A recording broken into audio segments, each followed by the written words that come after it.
from like the African point of view, when do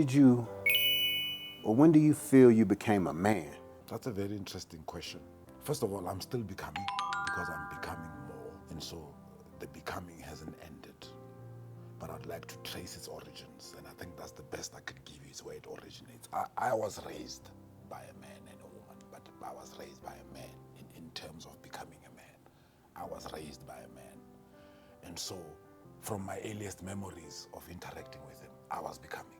Every lesson at every juncture was about becoming. And so a fall and scraping of the knee wasn't just a fall and a scraping of the knee. He was digging into the character. It seemed that he was concerned with who I was. He needed to find it first. So he was first searching and then directing. He would first search.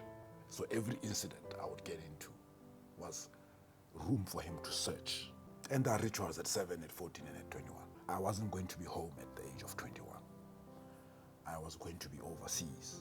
So at 19, at the gate of the yard that I had called home. And we had moved in a few yards, so I can't say I had called that yard home for my whole life. But that was where we were staying at that point. We had been there for maybe 10 years. He stood next to me and said, "This," he pointed to the house behind us, "this is my house. This is not your house. You don't have a house. I will visit you at your house when you have a house. So as you live here, you're not allowed back here. You will only come back here for a specific time. You will tell me your arrival date and you'll tell me your departure date because you'll be visiting here." It was strange because this is a man who has given me everything all the time, has been there at every moment. He cut off on that day. It was a hard cut. When I see you next time, I will be at your place and I will be visiting you. You have everything you need, go.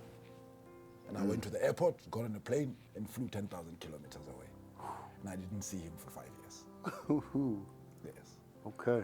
But to answer the question, I was walking in Washington, D.C. on the way to my flat in the middle of a blizzard because I couldn't afford the buses. I had to choose between transport and food. So I was going to have my one meal of the day. I had it on campus. My friends and I put something together. And now I'm walking to where I sleep. I'm dressed and I'm walking. And I heard his voice.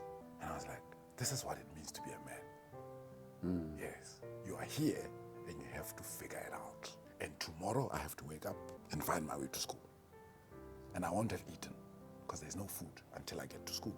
So I've eaten at 4 in the afternoon. I'll eat again at 12 the next day. This is what it means to be a man. These are your realities. So I think I was about 21 at the right time when I should have had the ritual, but I was away. And I said, this is what it is. No one's coming. It's on me. It's on you. Yeah.